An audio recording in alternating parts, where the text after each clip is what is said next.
Hey, so in the world of project management apprenticeships, you know there are some skills that feel like you're facing a final boss, right? Well, today we're taking on one of the big ones, Skill S1. If you're an associate project manager apprentice, especially through Kent Business College, you absolutely have to master this to pass your Level 4 program. So let's dive in and crack this code together. First up, let's meet Jody. She's a Level 4 Associate Project Manager Apprentice working at a company called IBIS Stores. Now, Jody is probably a lot like you. She's super smart, she's driven, but there's this one skill that's kind of standing in her way, and it's a big one. Yeah, pretty early on in her apprenticeship, Jody just hit a wall. She was staring down this challenge that honestly felt like the last level of a video game, and its name? S1. This, right here, became her ultimate project management quest. Okay, so what is this mysterious S1 skill anyway? To figure it out, the first thing Jody did was go to her mentor, Adam, for what you could call a mission briefing. Adam really broke it down for her. He explained that S1 isn't just about, collecting a bunch of numbers. It's about actively using those numbers and agreed upon tools to actually control the project. It's about looking at the data, understanding the story it's telling you, and then being able to communicate that story to everyone who needs to hear it. And Adam made it super clear why this matters so much. He told Jody to think of S1 as the project's central nervous system. It gives you those early warnings when things might be going off track. It helps the senior folks make smart, informed decisions. And honestly, it's what keeps the whole thing, the time, the cost, the scope, from just spiraling out of control.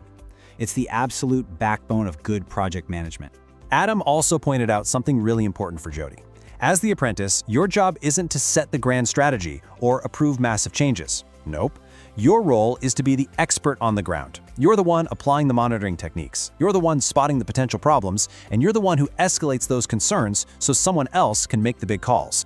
So armed with this new understanding, Jody was ready to move on to the next stage of her quest. It was time to go from theory to practice and start gathering the actual clues she needed to track her project's performance. Now, her coach, Olivia, gave her this fantastic 5-step roadmap to mastery, and I want you to look at how this progresses. You start by just watching and learning, right? Then you start doing things, but with a safety net, with guidance. Then you do it on your own. But the real magic, the boss-level stuff, happens in steps 4 and 5. That's where you go from just doing the task to truly understanding and explaining it. So Jody's line manager, a woman named Riddle, put her to work on those first few steps right away. She started with the fundamentals. Things like updating the project plan with what was actually happening, not just what was planned.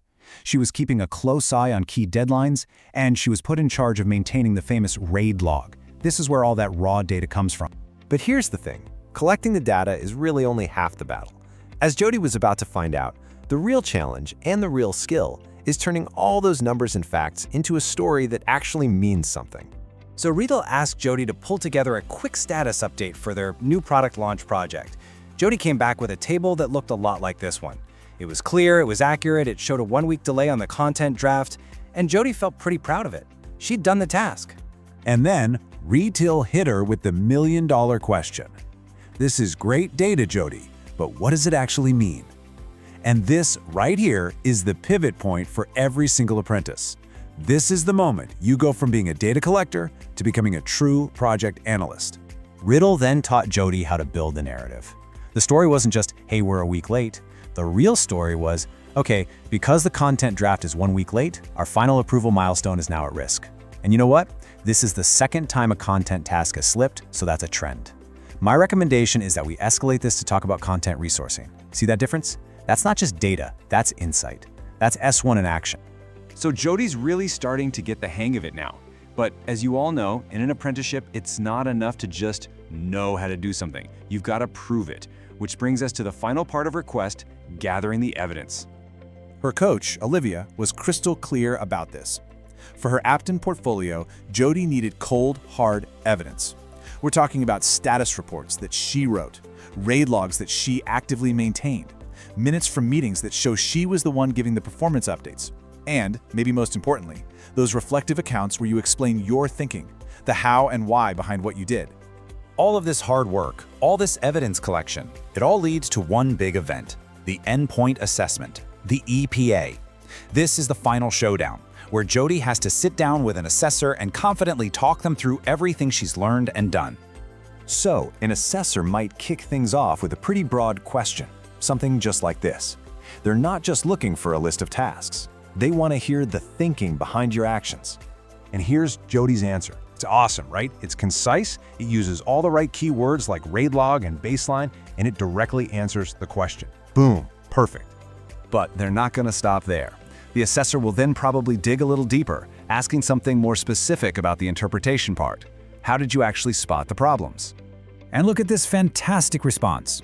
Jody doesn't just say, oh, the task was late. No, she quantifies it, a 1-week negative variance. She explains exactly how she found it, by comparing actuals versus plan. And she clearly states the impact. It created a risk for the next milestone.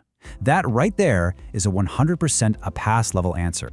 So Jody's whole journey gives us a really clear blueprint for success, doesn't it?